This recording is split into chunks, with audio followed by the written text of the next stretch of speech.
Hey guys, a little early today. Welcome to the Three Orcs channel. This is David, and it's my live stream, my weekly live stream every Sunday, where I go over the project accomplishments for the week. You know what we've done, cover what we worked on, and accomplished to what we're gonna, and talk about what we're gonna do next. And I figured, keep on top of things like this. That way, not everybody can keep on top of what I'm doing every week, every day of the week while I'm working on this. And so I figured a weekly update for everybody to see what's been going on and how far I've gotten, and give you guys a chance to ask questions about the project, the campaign, ask questions, and talk about your campaign. And so that way I can help you. If there's any audio problems or video problems, let me know so I can adjust it. It looks good from here as far as I can see. So welcome to the channel if you haven't been here before, and you're welcome to ask questions in the YouTube chat channel here. So last week I talked about how I was continuing to work on the City of Verbobonc, which is huge. It's a massive, it's like 5 villages or more in one. So it's really big. And I'm at the same time, I'm concurrently working on the module version of it and the World Anvil version of it. So that way it'll be fan content free for everybody to use online while you're at the table. So that way you can run the city of Verbobonc and role play with it with your players. You probably want a laptop or computer at your desk, or if you're running this online, you can share all the artwork. I had a Dungeon Master ask me if he could share my artwork. Another one from Germany, he asked if he could convert it to German. I said, go for it. This is fan content. I don't own it. I'm not getting paid for it. It's Wizards of the Coast IP, so I can't say yes or no. The only thing I could ask is you put my credit in there, that where you got this stuff from.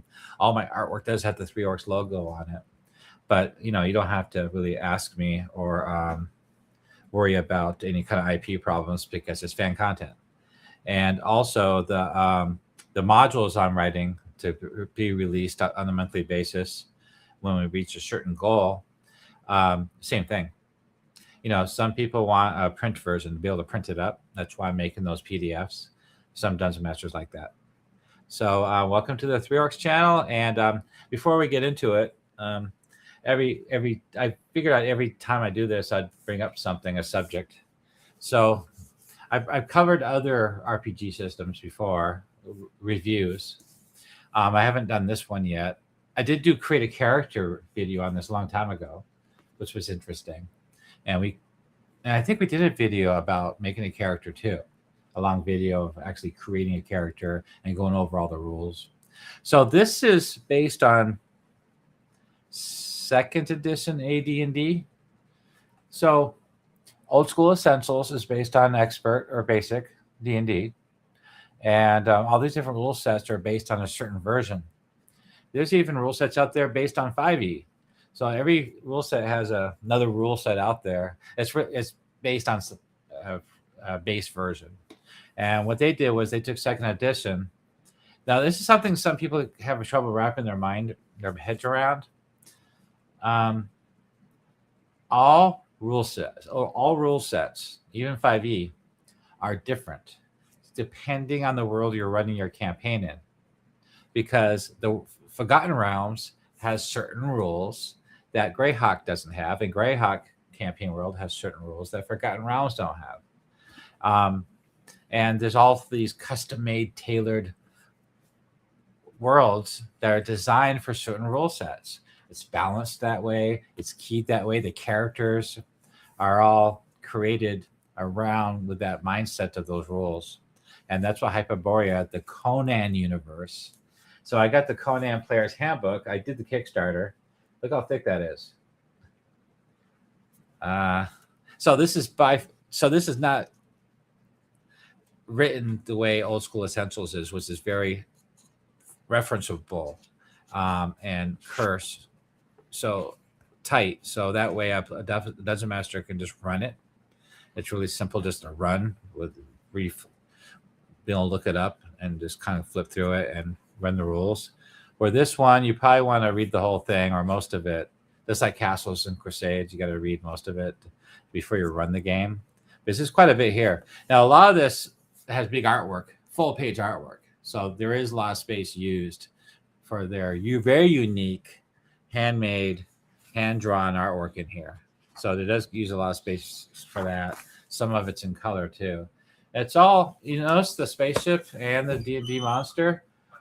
I basically, this is more like a what do you call that? What's that word called? Pulp fiction. That's it. Yeah, pulp fiction. So pulp fiction is fantasy and science fiction blended together. Gary Gygax's S4 module with the spaceship is kind of like that. It's pulp fiction because where they blended the two together. And the Conan universe was always like that. So there's a Conan character, the barbarian, and the wizard, and I don't know what that is. Some kind of scout. But and the monsters are very like Lovecraftian, really alien, a little bit alien, a little from another dimension, kind of like that TV show that we've all been watching. They playing D&D with the kids. Whatever that show is called. That's a little bit like that too, by the way. You know, those monsters are from another universe. So that's what. So Conan universe is in another world. It's not on Greyhawk or Forgotten Realms. It's some kind of alien-made planet. It reminds me of some of the science fiction books I've read in the past. And it's flat. It's a flat disc. And you can fall off the edge of the world and fall into the void. And the oceans actually fall like waterfalls off the edge of the disc. Really weird. In fact, the Misenchanted Sword, Lawrence Watt Evans, I was talking about a couple of weeks ago, same kind of world. Flat disc, fall off the edge. It's pretty interesting. It's really interesting that the authors are able to really make that really cool. Anyway, there's a lot of character classes in here. I mean, a lot. It's got a lot of meat for character creation. Really unique custom characters for this campaign world. So that's the Player's Handbook. And this is not going to be a review or nothing. And this is the second book. So this is thick. And this is the Dungeon Master Guide, which is basically rules and the world itself, with a lot of monsters too, and magic items. They even have magic shields, like a science fiction shield, a ring of wizardry, a blend of Dungeons and Dragons and science fiction, omelet to proof against detection on location. So that's D&D. So yeah. Also, what I got with the Kickstarter was a big cloth map, massive map. Like take up the whole wall. I haven't even opened it yet. So anyway, I just want to mention that. Like Greyhawk, you can run any rule set you want to run Greyhawk. But there's a problem with some rule sets running Greyhawk because Greyhawk has gods. That's one thing that some rule sets don't handle. And also they have high-level characters, like the Circle of Eight, like Leomund, Mordenkainian, Bisbee. They're all high level, and some rule sets don't go past 10th level. So that's something to consider. Like Old School Essentials, you can't really run a full epic campaign in Greyhawk because of those reasons. You'd have to go to expert set, and then those other expert sets after that, I think there's 5. It would be Beckme. It wouldn't be the actual Old School Essentials books by Necrotic Gnome, but they're coming out. They have more supplements to extend things, to expand the rule sets. So that's something to think about. Anyway, I just want to bring that up. Something to think about when it comes to running a campaign in Greyhawk and the rules that you're using. And there's some really cool campaigns. You know, I can't find a good group of players to run this. And there's another problem. There is no T1 module. There's no B2 module. Most of their modules start you off in a big city, which I can't stand. Like Forgotten Realms, they usually start you off in Waterdeep. It's too big, especially for a newer DM. It's too many things happening. It's too busy.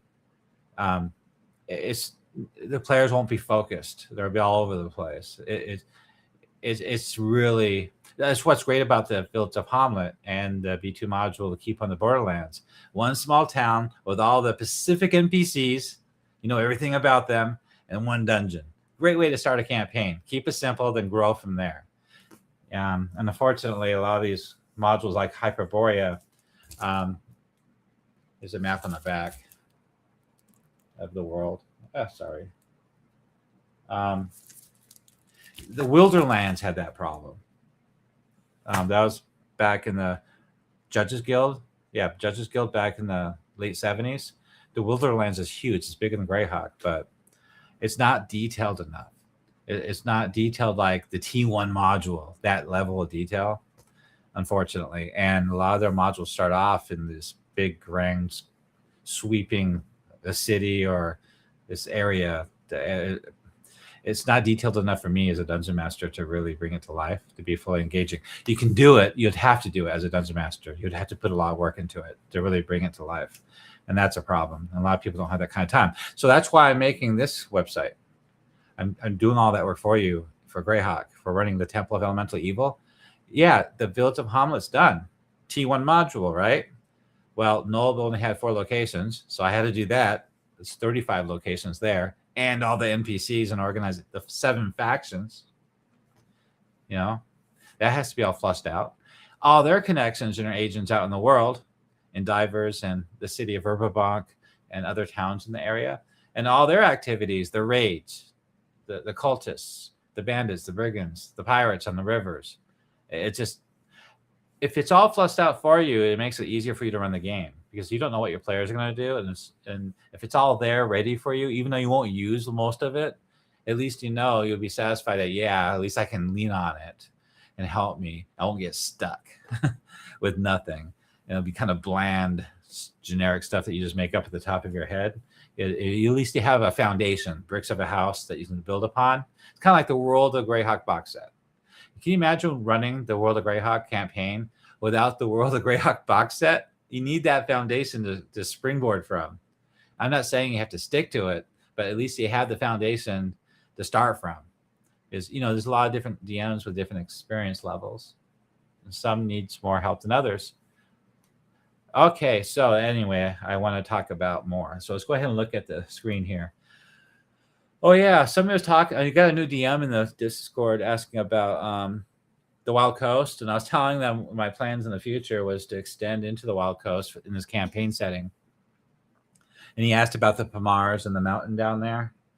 I told him that I was going to be probably at least a year before I finished with the Wild Coast, because then he was asking about City of Greyhawk. And I said, yeah, I can see players coming from the City of Greyhawk for this campaign. But I actually have the City of Greyhawk as all the towns and everything all keyed on my private site. But it's all generic copy-paste stuff from all the books. It's not my writing. But I cataloged it on my private site so I could use it as a DM, because this whole website is basically really a very elaborate Dungeon Master notes. All written out. And so I wanted to make sure I was ready in the campaign, prepared, because I like to write a lot of session reports. I want to make sure I have all the material there to use. And I want to make sure I know where all the NPCs are from and what they're up to. So I started off with the Pamars article just to get it out of the way, just a cover article, just to start it, but none of it's keyed. It's just the main article. And I showed him that. I even created a picture. I created that picture for the Pamars. And that's that mountain. What's that mountain called again? Mount Dragon? Mount Turak Mach. Orcus Empire, Turak Mach emerged from the dominant force in the Pamars, united various humanoid tribes under his banner. It's down here somewhere. Yeah. I forgot. It's been a while since I even looked at this, to tell you the truth. See, there's the towns right there so far. Just a little brief description of each on this website. And eventually when I get this flushed out, I can link those and have them fully keyed. Anyway, let me get rid of that. So let's see where we're at here. So I'm still working on the City of Verbobonc. I'm still in the C District, the Civic Center. It's been Christmas week. So I try to get something done at least every day. I didn't get nothing done on Christmas, nothing, because I was busy with Christmas. Today I got some stuff done. Slows me down is a menu for a tavern, because to me is considered an article's worth of work. It takes time. So I'll show you what I did today. So we got this. What's this one? No, that's the Viscounty map. Here's the city. So the city, zoom out. I thought I fixed that. I'm in the C district. I just did C 7. What's C8? Let's see. The C district. The C district is right here, the Civic Center. So let me pop that up. So I'm here. So what I keep so far is 1, the Cathedral of Trithrin, and the City Hall. That was a big article. And Jailee's Inn. That's big because that's part of Noble Ambitions, the quest line. That's where the players meet for the first time to start the whole campaign. This is how I start the Temple of Elemental Evil campaign at my table. I always start them with the quest series from Living with Greyhawk called Noble Ambitions. And they all start at the City of Verbobonc with all these mini side quests. And they all finally meet together as a group at Jailee's Inn at the end of the day. And they meet Baroness Lady Eleanor, and she recruits them for a mission, a secret mission that everybody in the city desperately wants to know what it's about. She's not telling anybody. She's keeping it close until the players agree to serve her, and then she tells them the mission. So the players have to agree first. Then I did the C4 is done, C5 is done, and today I finished with C6. That's where I started. So we can look at those really quick. Jailee's Inn. So this was original from the original article, but I rewrote all the rest of this. I added this flavor text, and I created new artwork, and that's the innkeeper, everything you want to know about him, the staff. So there's a cook, his son, stuff like that, the bartender, goods and services, the cost. This is flavor text when they escort the players through the establishment to their table or to see Lady Eleanor. That's what the private dining suite looks like. I never did make a map for this inn. I wrote up a doorman greeting. So when they first get to the doorman will greet them. So I wrote dialogue for that. I wrote flavor text for a guest room, what it looks like in that room if they stay the night. Then I did a full menu. And that's something everybody's been asking for. I haven't done this yet. So I created a menu. Hey, I didn't put it in here. Where's my menu at? I can't believe I didn't put it in here. It's on my Patreon. We'll look at that in a minute. But I usually put a written description. Hi, Tracy. Thank you for joining my Patreon, my Discord. I appreciate it. My YouTube channel. Thank you for watching again. So I got the ales, the ciders, the wine, by the bottle, the table fare, the food, lodging and services, how much it costs there to stay there. They also created some banquets for a big party, how much it cost. This is per person. I forgot to mention that. Yeah, I should edit that and add that. Hey, what happened to my menu? Let's take a look. It'd probably be faster to look it up on Discord. Let's look at Discord here. My Discord channel, Patreon. Gotta scroll up. Oh, well, no. Let's look at my my Patreon, I suppose. Let's see. Yep. There we go. So welcome to Three Orcs. So I posted this on my Patreon in a menu for the Crossroads Inn outside the city. So that's done. Came out pretty cool. That's the high-res version. We did a poll this week on which artwork you like best for the Silver Consortium, the Wizards Guild. And his choice between that one was like a silver coin or an emblem like Harry Potter style. Everybody pretty much voted for this. Option B and option A. Yeah, 100%. They all voted for the silver coin. Thank you, Adam. I appreciate you voting like that. And Dreadmore. There's Jolly's Inn. So I made a menu for Jolly's Inn. So there's a low res and a high res version. I even put a vineyard label here in the corner for you guys. That's located in Nib's Rest, by the way. That vineyard is. So I could tie the player. It could tie the campaign can be more engaging that way when you tie things in from different locations. So if the players ever go there, they go, yeah, we had your wine at Jolly's Inn. They're aware of the place before they even get there, how good that wine was. So it gives them something to talk about if they do go there and do talk to them or anybody in town, like the wine guild there. So anyway, that's the high res version. This is without. So there you go. Pretty busy, but it's a big selection. This is a high-end clientele: lords, nobles, rich merchants. They all have like business deals and meetings here, quaint meetings. So it had that more of a high-end clientele type food and drink. That's the B32 location, B32 in the city. That's the Thieves Guild.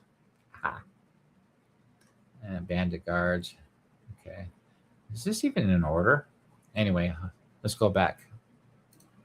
Okay, so Jolly's Inn is done. And there's a lot to it. There's just a lot going on. Also, you see these links on the side? All the related plots are linked. All the related characters are linked, including some key characters there.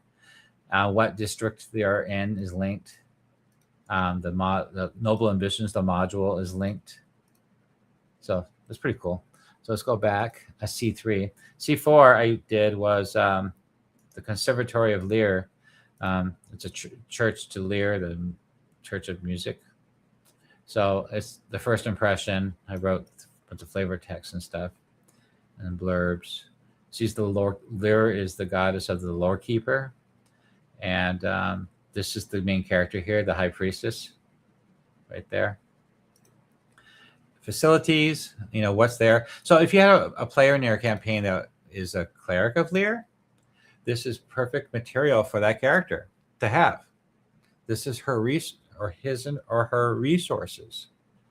Everything that they offer here is available to that player, like the hall, the practice auditoriums, the studios, the classrooms, the workshops, a shared library with the Silver Consortium, artisan shops, instrument vault, the staff, clergy, the students, novice clerics, senior clergy. So everything you need to know, about the High Priestess herself, the relationships and politics. I add, of course, as always, I'm adding adventure hooks. You could have added one of these hooks to the player's background if you wanted to. Make them, have them think of something else in the campaign that's only theirs. Like, yeah, I'm concerned about this. Something that's uniquely related to their background. Relationships and connections and motivations, the people here. And on the right is first meeting dialogue and flavor text of meeting the High Priest herself. Goods and services.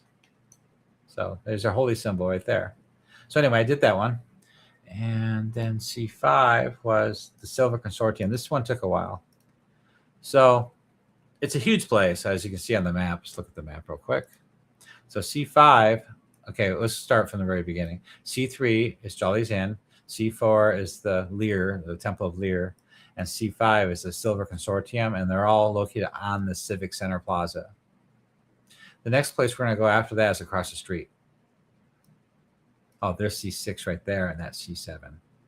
Okay, so let's go back to the article, Silver Consortium. Everything you need to know. I should have highlighted that word, that sentence, that title. So the architecture, the campus layout, the history, security of the wards there, the history, again, I did it twice, relationships and goals, the enemies and their adversaries, and the public perception of the place. So this is really important too, with the Viscount and the nobles. Also, they're related to the Society of Enlightened Mages in Valuna City. That's an important thing too. In fact, one of the High Wizard himself, he's been approached by the Circle of Eight to be a member. Politics, adventure hooks again. So one of the players in the group could be from there. All right, let's see what we're going here. We got people talking here. Okay, let's see, gamers. Gamers of the Great Lakes. You're doing great work. Your menu looks great. The players like the handouts you created. Thank you. I'm glad they like it. That's why I do it, because I know players are really into that. Again, I want to state that kind of unrealistic in a 16th or early 17th century society, having menus in a tavern. It's kind of dumb, but it's just a mechanic of Dungeons and Dragons. Players expect it. They like to look at it. Gives them something to look at while the Dungeon Master's role playing.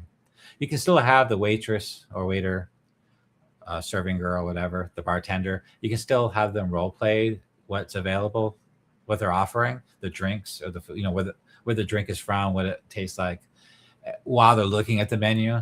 Because some people have ADHD, they can't remember everything you're saying, so it's easy for them to look at the menu while you're role playing. So it's really useful, I find, and it adds flavor and engagement into the campaign. Okay, so you agree that the silver coin is the better choice. Yep, everybody likes that. And David West said, silver coin, yes, thank you. So, gamers of the Great Lakes, my players just entered the well of the old farmhouse. Already? Dang. I don't know what level they are. They entered the broken tower through the trap door. Now they are overwhelmed with the enemy right now. Surprise, surprise. And we ended the session in combat. Well, as you know, I don't know, depending on what level they are. So I've always told people in this campaign the reason I created all these other moat house type dungeons, like the Noble Ambitions is a dungeon that gets them to second level. Maybe some of the characters get third level after the moat house, but there's also other temple outposts out there too. Gary Gygax did that, and he intended Dungeon Masters to expand the campaign world to add more, like Nolb, add more locations. And so I give them other quests like the Gift of Beauty. The hill giants that are attacking Sheer Knob to the south, the gnomes are begging the players after they do the moat house to come save them. So I give them a reason to go south, away from Nob. I want to keep the players away from Nob as long as possible until they're about 5th level. Keep them busy. It adds more. So there's other Dungeon Masters running this campaign, and they're doing the same thing right now. And they're finding out that they've commented, their players have commented that they're terrified of Nob. They're scared more than any dungeon they've ever been in. And that's good. That's exactly what I intended. And a lot of things led up to them finally getting to Nob. They did all these other things first. They're tracking down air cultists and earth cultists and these raids up and down the road, not just bandits, but the cultists, the pirates, these different outposts and things, these other quests. The Gift of Beauty is missing. That's huge right now. It's a big stroke for a big win for Iwis that he took that because Selene closed their borders. Isolation. They want nothing to do with any of the human kingdoms. You got to remember the Greyhawk Wars is coming up, and Iwis definitely doesn't want Selene getting involved. He wants them out of the, of what's going to happen. He wants to count them out, and he wants to make sure that stays that way. So he's causing a lot of confusion and political turmoil in the city of Verbobonc, in the Viscounty. And the gnomes are at odds with the lords. The lords are trying to steal their mines and their lands, and the gnomes are mad. They're going to take their trade elsewhere, to Ulick or Divers. And yeah, the Temple of Elemental Evil and Iwis is behind all that. They got agents out in the field causing this stuff. And all these side missions and quests and plot hooks all derive around that idea. That's all happening. And the players are getting to the bottom of this, following up, peeling back the layers of the onion. Who's behind all this? There's no way anybody would expect you consider that the Temple of Elemental Evil is on the second rising again. No reason. Because everybody knows 7 years ago, it was put down, it was devastated to rubble and sealed with great magics. There's no way. They're not around. If there was any cultists, which the players will encounter, it's just a splinter cult, remnants of that war. But as they uncover more and more proof, information, interrogations, questioning, following up on all the stuff that's happening, they start realizing, yeah, something's organized in Nob. And that's the intention. So they should come to that realization they need to get to Nob around 5th level.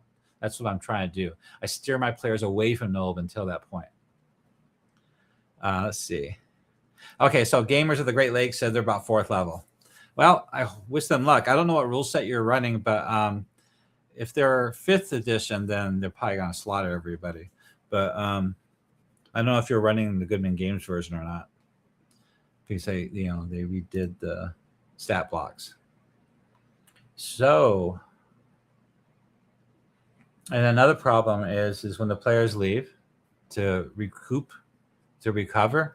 You should get my or look at my leadership of the Temple of Elemental Evil, that module, or online on World Anvil. It's right here on the website. The leadership is going to be pretty upset, pretty perturbed. They're going to go after the players. Just like in the T1 module, if you eliminate Lareth, they're supposed to send the 10th level assassin after the players. Yeah, it's kind of like that. But there's some serious heavy hitters in Nulb and in the Temple of Elemental Evil. 4th level, they're going to be squashed like bugs. You got 12th level wizards mad at them. Yeah, that's not going to end well. So the players have to be really smart and move and pivot. Don't stay in one place. Don't go back to Nulb, whatever you do. All right, so yeah, you're doing 2024 version. Anyway, so I finished this yesterday, and I did the silver coin, which is right there. And look all those NPCs on the right, this whole list of NPCs. That's all the teachers there. Whatever you call them, the tutors, the masters of their own school of magic.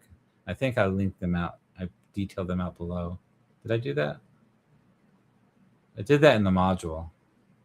So if you look at the articles, it tells you what school of magic that they teach and what classes they teach. It's not on this main page. In my module, it is. So goals and motivations, the enemies. We went over that. Adventure hooks. Okay. So down below is the Mages Guild. But I actually created a separate article for that. See? So it's another webpage. But some of it's here. And that's what I created yesterday. So I added the silver coin to it.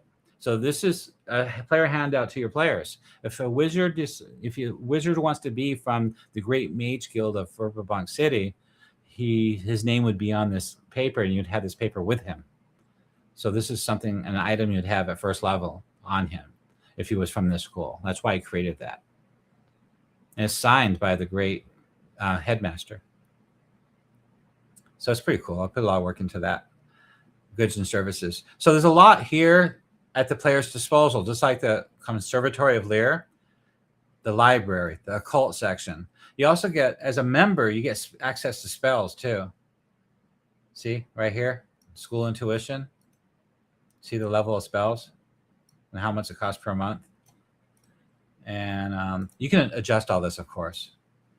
If you don't like the prices or what's available, you can change it. The library access. There's even magic area access at 10 gold pieces a day. Library services for adventurers and security measures here in case somebody tries to rob the place.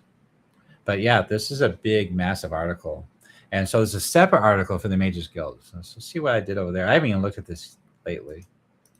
The Mage Guild.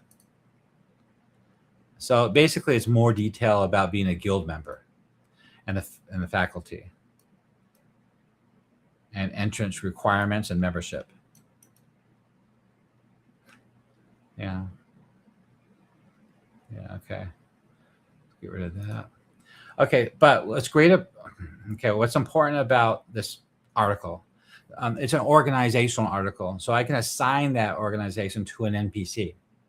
So all the NPCs in this campaign that belongs to that guild will appear in their article. But it's linked.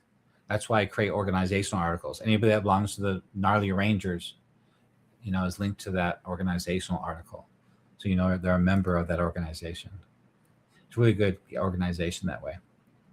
All right, let's see. Gamer of the Lake says the assassin killed 2 of the players wearing Lara's equipment. Taught them a lesson, I bet, huh? That's funny. That's great. Now I did C6. So I did this today. Yeah, I was working on this today actually. Okay, flavor text. It's a tavern, a drink tavern. It's across the street from the schools, right there in the Civic Center. So all the students and priests in the area and merchants and wizards come here to relax. It's kind of like that bar across the street from a hospital all the doctors go to. Yeah, or the school. universities. There's always a bar that everybody goes to, a drink, like a coffee shop. Okay, so this has got full details of this entire place. History and people and what's going on here. Poetry, scholar debates, guest lectures, apprentice arrangements, research sponsorships, stuff like that. Relationships. So they have strong ties to the Silver Consortium. DM notes, the role here of the college. That's the owner right there. Marlon has his own article. The bard sings and plays. I did flavor text on the bard singing and playing there. Then I did a flavor text and dialogue of coming there for the first time. So when the players first get there, you can read this or paraphrase. And this dialogue of Marlon introducing himself to the players. I wrote that today. Rumors overhead. So I decided to create a rumor section. So players hanging out there could overhear these rumors being talked about. They eavesdrop. You can hear this stuff. And I put them into categories of things they can find out about. And I put links to those NPCs or organizations, what that rumor's pointing to, like Bishop Hoffman of the St. Cuthbert.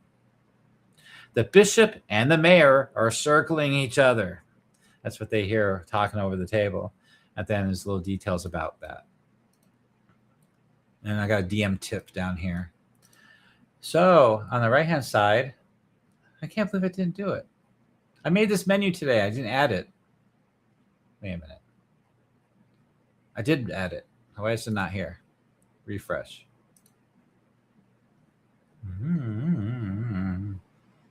I was in a hurry to leave the coffee shop, I guess. Okay, all the details you need to know. That's the bard playing that I wrote flavor text for. And sorry. That's Marlon. Everything you want to know about him. But he has his own article too, which is linked, all these links down here. But sometimes it's good to have a little bit of information here on the main article. And then if you need to know more, go look at the full article. And if you look at it, he's got a picture, what he looks like and stuff. So no stat block for him. He is 40 years old, though. Born in 539 Common Year. Okay. And the menu. So here's the menu that's written out. Not the menu, but the written out part. Basically, it's teas, coffees, ales, and wines. Well, let's see. So I go back to Discord. Because I posted it today. It's on my Patreon, too. So where'd it go? I don't get it. I know I put it up there. Okay. So, yeah, I'll just bring it over. That's my Discord. So I made that today. I wanted it to be more hand-drawn. So it's all very unique to the location. Verbobonc Herbal Blend, the Misty Vale Mint, Etterbock Shroud Tea, Verbobonc Stout, Gnome Spring Ale, Baclunus Robust Roast, Soleus, Sunrise Blend, Furendian Emerald Wine, and Celine Ruby. Those wines are in many inns in this campaign, including the Inn of the Welcome Wench in the original module, the T1 module. So I try to stick to canon lore as much as I can. Yeah, and this is the module version. So you saw I showed you the World Envelope version, and that's the module version. So I'm actually copy pasting it to both at the same time as I write this stuff up. So that way I can release it later. It takes some time to format it. Okay, so that's that. And then starting tomorrow, I have to do the Academy of Farsight, which is basically an education center for basic education, like finance and stuff.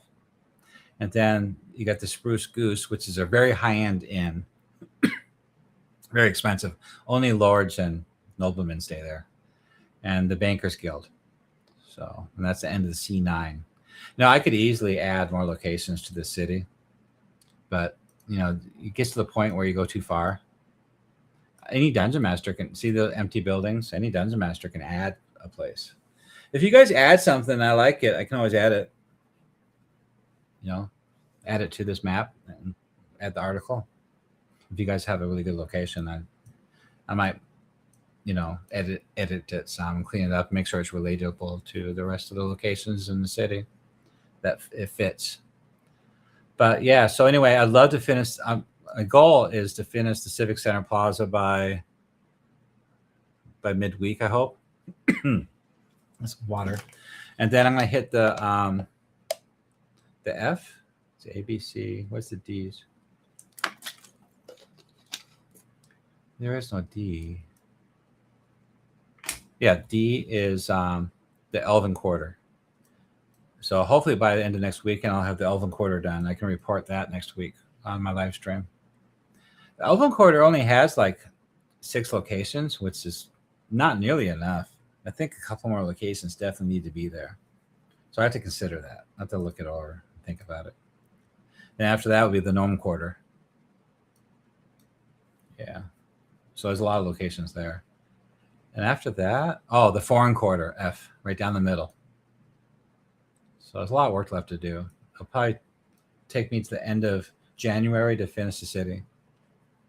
Yeah. And then I can move on to another project. So I want to make those. I want to make those outposts that we've been talking about. I think I might do the the fire outpost next, because it's right on top of the Edders. I'll show you. No, not that map. Let's see this map. See the Edders right there? Hamlet is right here. It's laggy. Anyway, Hamlet's right here, right south of this tower. If I go like this, DM only locations. There we go. The Scarlet Moon Hall. I'm gonna rewrite all that and change names and stuff. But yeah, I need to make this whole outpost. It's on top of the Edders, overlooking. You can see it from Hamlet. You can see it from Nib's Rest, which is they have docks. It's the last place a merchant raft can get to for delivery of cargo and merchant deliveries. You can't. It's not navigable south of Nib's Rest except for a small fishing boat, a 2-man fishing boat. That's the air temple outpost. Then on the big map is get the DM layer, DM only. There we go. So that's the watchtower with the fire raging, bonfire. Everybody can see it from miles around. That's the air temple. This is the earth temple. And the water temple is right here. Water temple's pirates. You're not going to see the water temple agents out here in this part of the Viscounty. You can only see them up and down the rivers and around Nope. So anyway, Sheer Knob needs help. There's the giant mines, the abandoned mines that they took over. And then that's the Knoll Fort. The Knolls and the Temple of Elemental Evil. Well, that's where they came from. The Knoll King sent them. They made arrangements. It's a collaboration between the temple and the Knolls. Great promises of victory. And there's Selene. The border's closed. Nobody's allowed in. If you stay in Ostvark at one of the inns, it's a minimum of 3-month wait for a petition to get through to see if they'll allow you into the country. So I guess if you're a player, if you're an elf player from Selene, I guess you can go in all you want. You just walk right through. They'll let you in.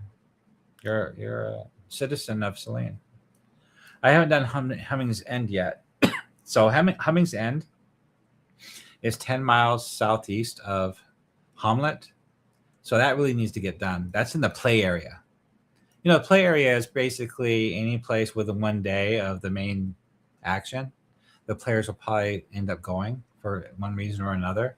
So you want it keyed, just in case. Sheer Knob's keyed, Ostvark's keyed, Nob's keyed, Nib's Rest, Penwick, Etterbuck, Anshan. I got a cough now. The City of Verbobonc, Mole, they're all done. Twilight Falls is done. That's the road you take to get to Divers. Also, this intersection right here, the north fork goes to Divers and the east fork goes to the Wild Coast. So that's a big thing. And it goes right through clan lands, the 4 clans: Clan Cyrodiil, Clan Meldoran, Clan Felafel, and Clan Lanafel. So that's elf lands, the elves of the Gnarly Forest. So that's a deal too. Those are all keyed already, by the way. They're ready to be used. And they know I talked about this many times. I added ley lines, Greyhawk ley lines, and they're attached to those elemental nodes underneath the Temple of the Elemental Evil Ruins. And so every time they open those nodes up and sacrifices and stuff, those elves are detecting activity. So they're suspecting, they're concerned. Great idea for a elf or half elven character from those clans to come investigate what the heck's going on. Those elves can't do anything about it, because you gotta remember, Nulb is in the borders of the Viscounty of Verbobonc, the human lands. It's outside of the elf lands, so the elves can't go there and do their own investigation. So they rather send an apprentice or one of their own to go investigate. And they also know it's too dangerous to send an elf to Nulb. They know that. They probably already tried it. He ended up missing.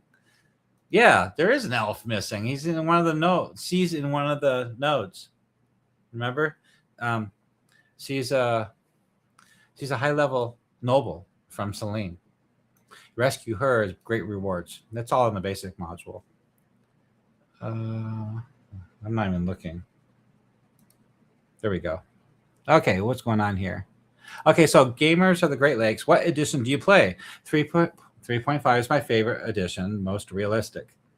Well, I grew up, I used to work with TSR, and I grew up with the blue box set, Holmes, in grade school. I used to run it at the summer program at school. And then first edition came out. I had all the Dragon magazines, read them religiously. And I, got all my advanced learning from them more, than the books offered. And then second edition was starting to come out, and that's when I was working the West Coast with TSR with all the conventions. Did that for a couple of years. I'd give away prizes, organize events and stuff. I'd recruit Dungeon Masters and train them. And then and I loved it. You got to remember, first off, we got to state the obvious is this module. This campaign is AD&D. That's what the module is written for. So it's balanced that way too. It's written for that rule set. Greyhawk. You remember all the spells are Greyhawk characters. Bisbee, Mordecanian, Tensure. It's all Greyhawk. And years later, I left and went back to college. Then years later, I did third edition because all my players wanted to try it. I didn't like it at all, but I ran it. It was 3.0. And it was too codified. The rules were codified. There's too many rules. They turned the Dungeon Master into a referee. Adjudication was out the window. They make sure there's a rule for everything. I hated it. And it wasn't balanced right. It was messed up. We all know that because they came out with 3.5 to fix it. So then 3.5 came out, and then my players made me run that. And I ran that for a bit, and I still didn't like it because those core concepts were out the window of running D&D as a role-playing game. And so I didn't like it. So I kind of gave up on all that. And the fourth edition came out, and I played that a couple of times. Lost interest immediately. And at the time also, EverQuest and MMOs were out. So that took a lot of my attention playing online role-playing games like EverQuest or World of Warcraft and every RPG game that came out ever since then, like Lord of the Rings Online, Conan Online, Aeon, Arcade, and on and on. My last one I played was Fallout 76. I love Fallout series. I beat Skyrim and Fallout in VR. Beat both games, full VR set. In fact, there it is. I haven't put this on in a while. See, it's all covered in dust. It's really nice. So anyway, then 7 years ago when I started working on this campaign, I wanted to do AD&D again. And that was horrible. There's so many holes. You know why AD&D is kind of broken? It's because I got proof. Dragon Magazine. So you remember sages from the pages? Gary Gygax and other staff of TSR would answer Dungeon Masters questions about D&D. Will the magic missile spell do this? Things like that. Can you leap and do this? All these, codification of the rules that wasn't clear, and people are getting it wrong, and people are arguing about it. And it had to be cleaned up. That's quite obvious. AD&D had to be cleaned up. A lot of that stuff had to be rewritten. Also, formatting. Just clean it up. And artwork is something else. But cleaning up to the codifications of the exact rules. What can a frog swallow? We argued about that unendingly, how much a frog can swallow. So yeah, stuff like that. And so I heard about Castles and Crusades. Gary Gygax was involved in creating this new 3rd edition of AD&D. So Castles and Crusades is the modern version of AD&D. It's like if Wizards of the Coast never bought D&D, TSR still owned it, this is what 3rd edition would have looked like, conceivably, if Gary Gygax was still in charge. And it's based on role-playing. And it's modernized. It's modern. So, it's got D20 forward rolling. It has all the modern stuff you'd expect. But it didn't go down the path of feats and skills and endless rules like that bogs the game down and slows it down. And the pace and timing is the most important thing in the role-playing game. It's really more important than anything else. Not exact rules for everything, because that slows the game down and players get bored, the dungeon master gets bored, and you lose your pace and timing and the excitement and engagement in the game. So that's, anyway, Castles of Crusades really shined at it. They did it was perfect. It was great. They came out in 2012, I guess. I don't know, 2005. I can't remember. Anyway, it's been out for a long time. They keep coming out with new printings, trying to clean it up, fix erratas, misspelling. And I loved it. So I've been running this campaign with that ever since. Also, at the same time, I'm also running Old School Essentials for a different kind of campaign. So what I love about Castles of Crusades or AD&D is it's a robust rule system that you can run a campaign with all the way up to 20th level. A lot of character classes, a lot of gods, a lot of spells. You need that think about it. This is the Greyhawk campaign. The Greyhawk campaign has all those elements. Other campaigns don't. Like the Dolmenwood campaign by Old School Essentials. Their classes only go to 10th level. And things like that. They don't have any. They only have one god. So yeah. The best fit I find for this campaign is Castles and Crusades. Hyperborea isn't one because it's written specifically for this campaign world. I'm trying to think of another rule set that might work. Oh, then there's Dungeon Crawl Classics. I heard there's another Dungeon Master running it. He made me create a Discord room for that. So he's using those rules to run this campaign, and he loves it. He's got it to work. I had some misgivings. I expressed them in a video I did with him, and he answered those questions. I forgot what the reasons were, but we talked about it. And so anyway, there's other rule systems out there, I'm sure, but you gotta match the rule system that best fits the campaign. So Old School Essentials dungeons are different. That's a dungeon crawl. You go exploring, fighting, killing, looting. That's different. It's like running Caves of Chaos, the B2 module. It's not this kind of campaign. It's not Game of Thrones meets Temple of Elemental Evil. So you got to match the rules for the campaign. All right, so where are we at? So gamers of the Great Lakes. I'm 50 years old. Wow, you're almost old as me. So I also I dye my beard, by the way, in case anybody's wondering. I also played everything from 1st to 2024. These companies need to rehire you. Your work is impeccable. Thank you. No way the company would ever hire somebody like me. They hate people. They hate grognards. They hate people that anything that's favorable to Gary Gygax. They hate all that. They want him. My son tells me this all the time. Dad, you're going to be left behind. This is the new generation, the new world. and your generation's being left behind. We don't care about you. You got to embrace the modern audience. They're tailoring the game to the modern audience. And so we poke fun at each other all the time about that subject. Yeah. So yeah, they would never hire anybody like me. The other YouTuber I talk to all the time, Joseph Block, he talks about this stuff too. His dream is if he were to take over Dungeons and Dragons, he's got a video he just put out last week of what he would do. So yeah, I recommend you might want to watch that. It's interesting. So Don Sanders says, interesting. I'll need to take a look at Castles and Crusades. Great picture, by the way. I thought the Moat House section of the Village of Hamlet already spelled out pretty clearly what a giant frog can swallow.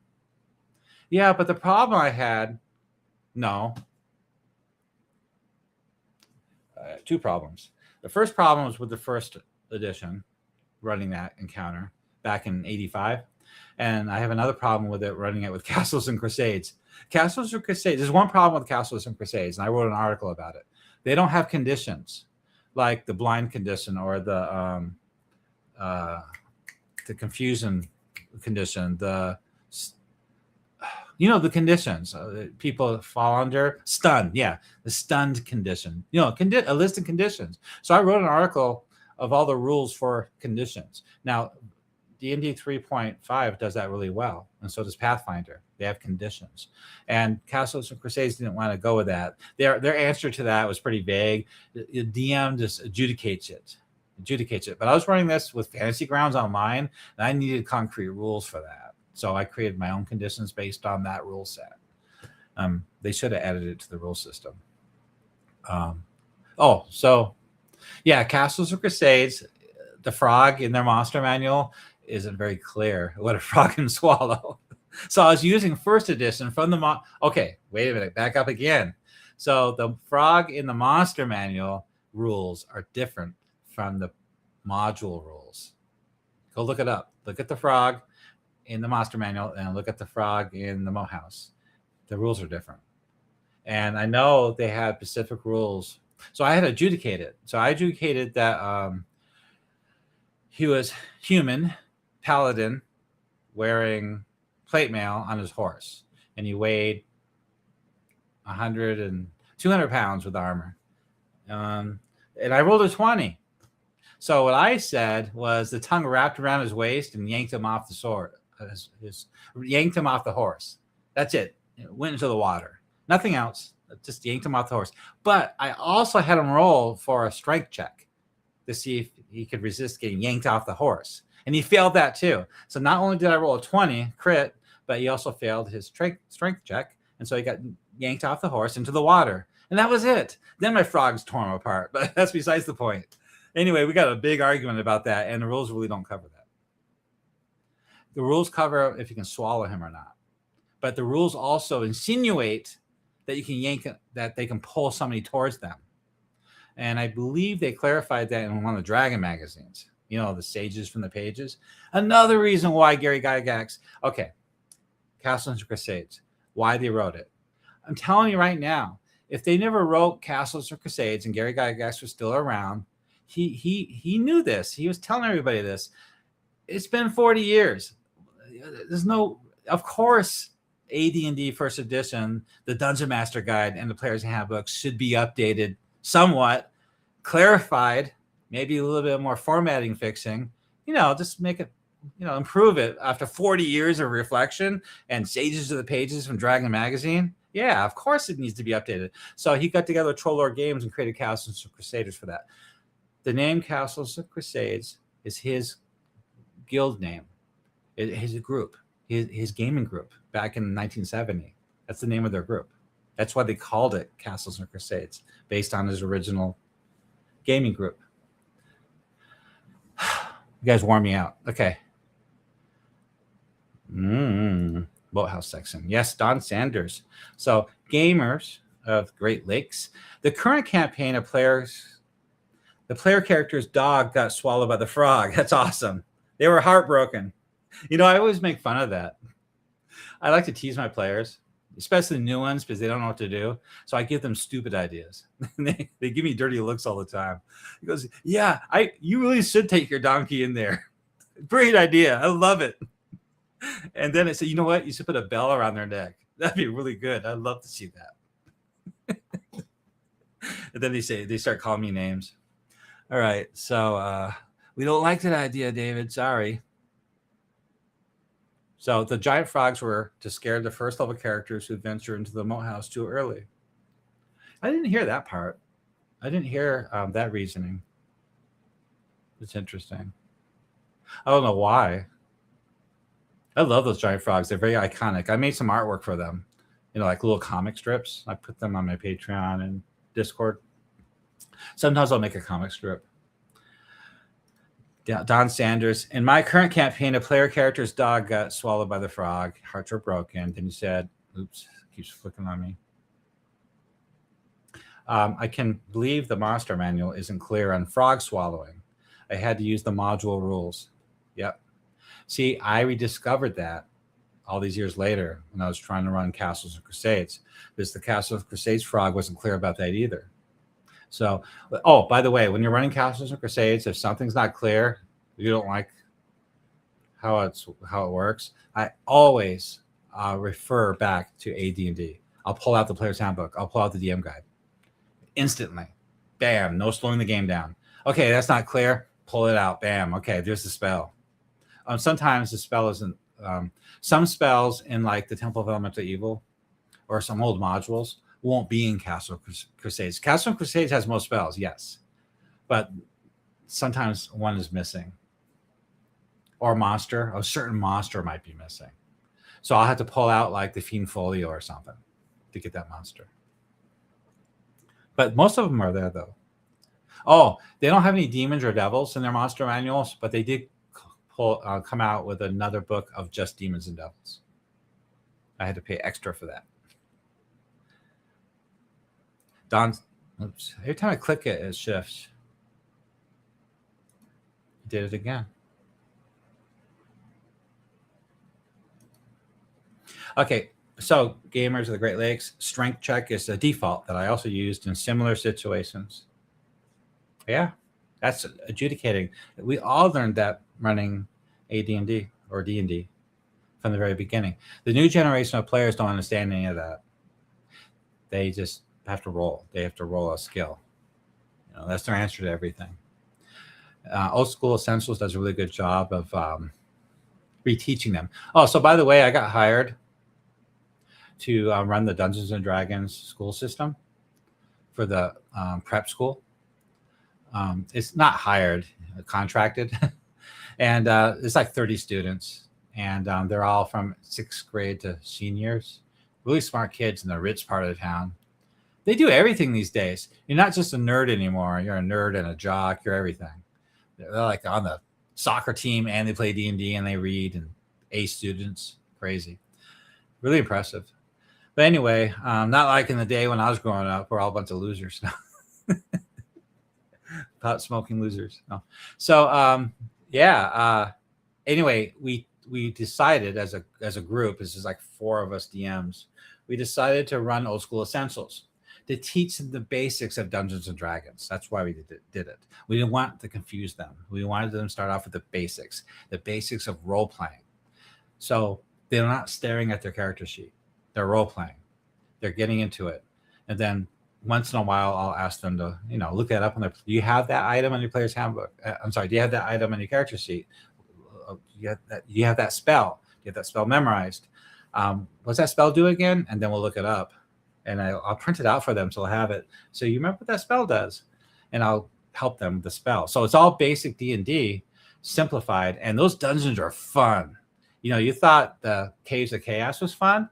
Hole in the Oak and Incandescent Grottos is really unique, interesting, and fun. Back in the day, before when we just had the blue box set, that's what we all did in grade school. We all take turns being a dungeon master, and we create our own dungeons from scratch.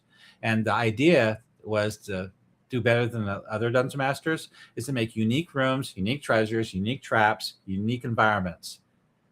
And that was the flavor of D&D back then. Kind of like the B1 module, Search of the Unknown. These cool pool room these pools has cool special effects, stuff like that. And so we come up with these cool, unique things, and that's all we all did for like almost a couple of years. And then the modules start pouring out, and then I found Judges Guild and their modules. But yeah, that's how we started playing D&D. So we were okay. So great gamers of the Great Lakes. We were nerds and playing D&D in the hallways of the school. Yeah, in high school, I started a D&D club, and we're playing in the library.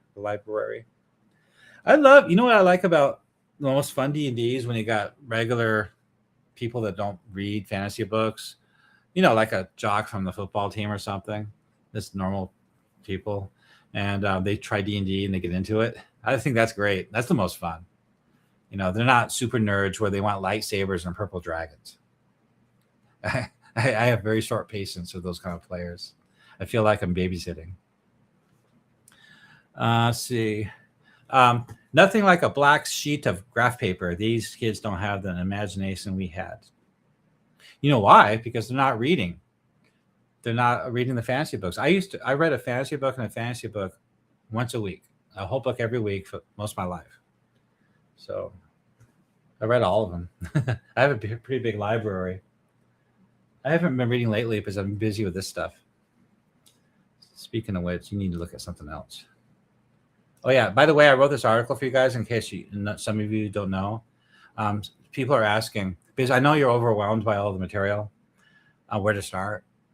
So in the introductory section, the welcome section of the main page, is this article. So step 1, step 2. Yeah, there's a map too, which is not centered. There we go. I should put a Viscounty map on there. Step 3, step 4. If you're overwhelmed, quit the game. No, sorry. What you can do. For experienced DMs, I suggest running Noble Ambitions. Why do you want to run the Temple of Elemental Evil again like you did all these years over and over again the same way, right outside of Hamlet? Expand it, make it epic. I start off with Noble Ambitions. That's what I did. Some players aren't into that, though. Just to warn you, they don't like too much role playing.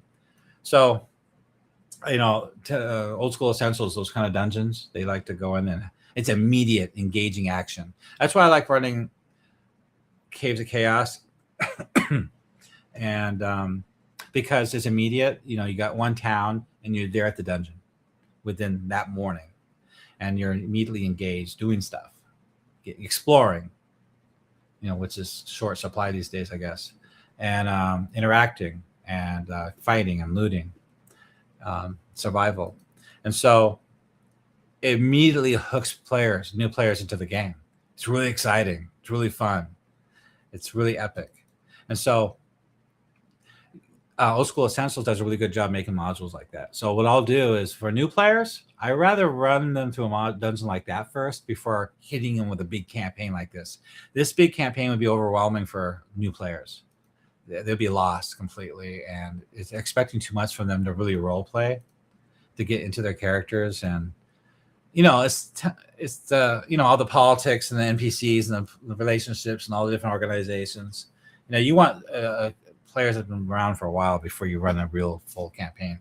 You want same reasoning why you run the B2 module first. You start off small, one little town, one dungeon, then you grow from there. And that T1 did that too. Hamlet and then Mohouse. So when I start off with Noble Ambitions, which is massive role playing, very engaging, you want players that have been playing for a while. They're experienced. They want more than just dungeon. They're bored of the dungeon crawl. That's who you want. Okay, where are we at here? We take nerds.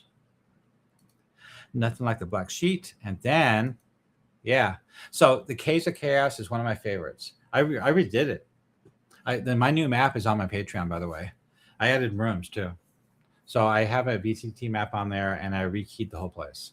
And I also have separate VTT maps of different rooms too, to really bring it to life, because I was running on Fantasy Grounds.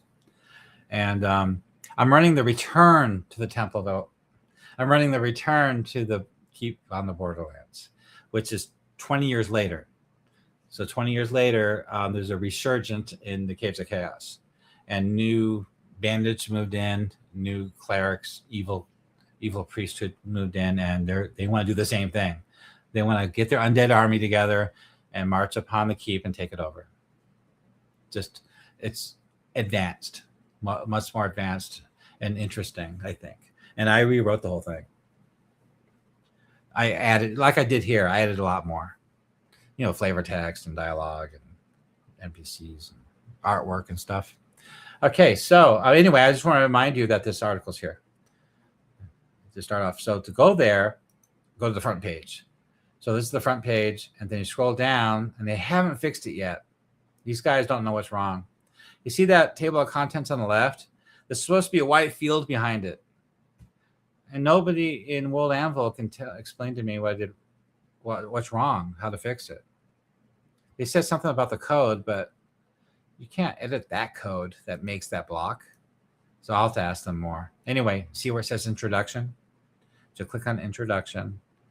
And these are the articles, the credits, the introduction to the campaign, and where to start. So everybody should read those first, because the main page also at the very top, is all this right here. Oh, I added this too. I told you guys about this last week, how to get the free PDFs. So the PDFs are on a separate website right here. Click on it. So again, in case anybody missed this, I can't sell the modules. So Dungeon Masters Guild found out that I was giving away the same material on World Anvil. And the rules state that you can't sell a product on Dungeon Masters Guild and offer it elsewhere at the same time. So they said, we have a good working relationship. And they asked me, they said, David, you got a choice. Do you want to sell these modules on DM's Guild and take down World Anvil? Or do you want to keep World Anvil up and not sell the modules on DM's Guild? And the only reason I was making those modules in the first place is because for the Dungeon Masters, I want to print them up. You can't print up. It's really hard to. It's not good to print up the World Anvil articles. It's not pretty. There's no formatting. It wastes paper. It's horrible. But the modules in PDF form are very concise, really laid out, tight, so you can print them up and you got a module. So anyway, I said no, forget it. I don't do it for the money.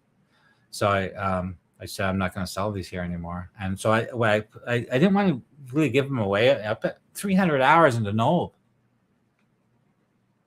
Would you guys put 300 hours into a village and just give it away to people?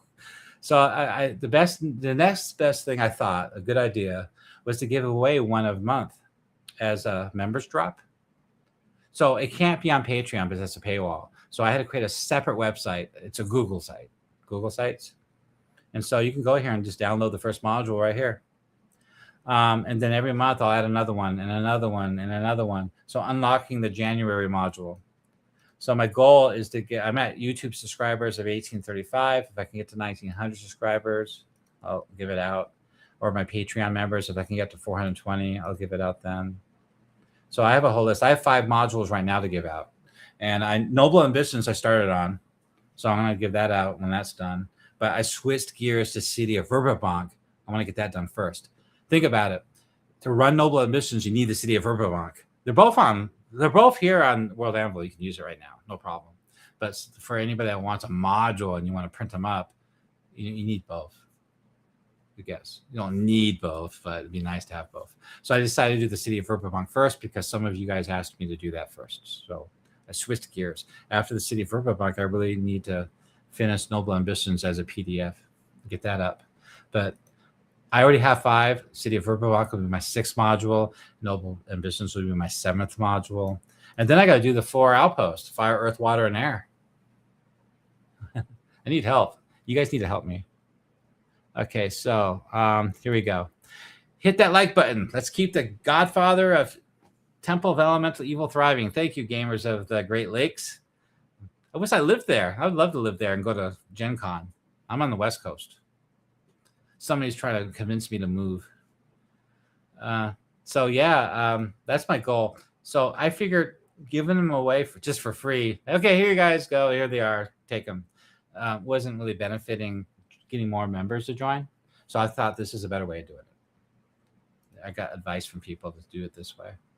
So it gets people more engaged to get these unlocked. It's like unlocking them, almost like a Kickstarter, but it's free. All right, so that's done. Noble Ambitions is right here. See? So if you want to run Noble Ambitions, it's right here on the website. That's the front page. And on the right-hand side is the table of contents of all the scenes 1 through 14. And then scenes 1 through 5 are the side quests. I give those to individual players. And you don't have to, but that's what I do. I think they're cool. I need to get that menu on. I'll do that tomorrow. You guys need to remind me. I'll put that in Discord. Remind me. Put the menus in the 2 last articles I just did. I thought I did. I really did. Add menu images to articles. See what? C5 and 6? Something like that? Okay. All right. So, okay. So, I told you what I did all week. I think that's everything. And next week, you know what I'm going to do. And I introduce. Anybody got any more questions while I'm here about the campaign? You know, things you might be missing. Any questions about like the Gift of Beauty or the Giants attacking Shir Nob? What to do about Nob? What to do after Noble Ambitions? The Gnarly Rangers, the Druids, the Elves, the Gnomes, Valuna, Firandi, the Lords. There's a lot going on. My mind's all over the place. I keep coming across these articles and thinking, I should talk about this. And I move on, you know, because there's so much to do and I have to keep going. I need people to volunteer to help me expand faster. I know a couple of the guys that like Hullagaunt, he's been really busy this time of year, so he's not around as much. He's been on the channel and he wrote all the Elven clans, the original articles. And then I took them and did the 3 orcs treatment to them and expanded them more with artwork. I was hoping to get more villages done and into the Wild Coast. So even just an article about a location would help, you know, guide like a seed, you know, a seed. Like that's what the Living Greyhawk stuff did that for me. Like if you look at the map again, like the Living Greyhawk has Taymouth. The Living Greyhawk has Ketter's Hearth. That's where it came from, those modules from Living Greyhawk. But it's only a paragraph. But I'll take that paragraph, that seed, that inspiration, and create a whole town around it. Logically. Try to figure out what makes sense.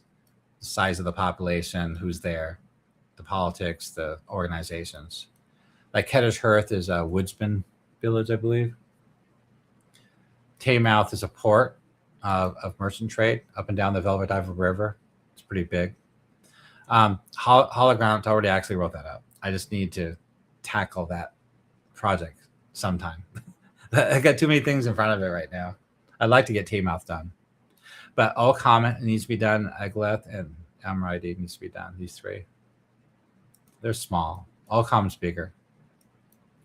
This is done, by the way. The Dragon Lair. Yeah, the whole article's right there. See? Pretty cool. There's even a dragon horde. Full article. Gnarly Rangers, Druids of the Gnarly, what they're up to, what's going on. There's artwork too, by the way. Okay, so it's been over an hour and a half. So if there's no more questions, I think that's everything I want to talk about today. Don't want to keep you guys all night here on here. Let's see who's watching first. Yeah, that's good. Okay, well, I think that's everything I want to cover, so let me go ahead and wrap this up. Well, thank you for joining the 3 Orcs live stream. I do this every week, and you're invited, if you want to talk about your campaign, not only can you just chat in here and ask questions and talk about it, but you can also join as another commenter on video. If you have a cam and a microphone, you talk to me beforehand, maybe I can invite you into one of these to talk about your campaign. Because other Dungeon Masters in our Discord has done that. They've been on here talking about their campaign, and we have discussions about it. Also, sometimes I have a guest, like a Living Greyhawk author. He'll come on and he'll talk about all the work he did in Living Greyhawk times. And so that's why I do that channel for. And And I also do videos on the side too of different topics, which I still need to do more of. And I've been so busy this last couple of weeks that I haven't really done any extra videos, but I plan to do more in the future. Well, I hope your players enjoy your campaign of the Temple of Elemental Evil as much as mine have over the years.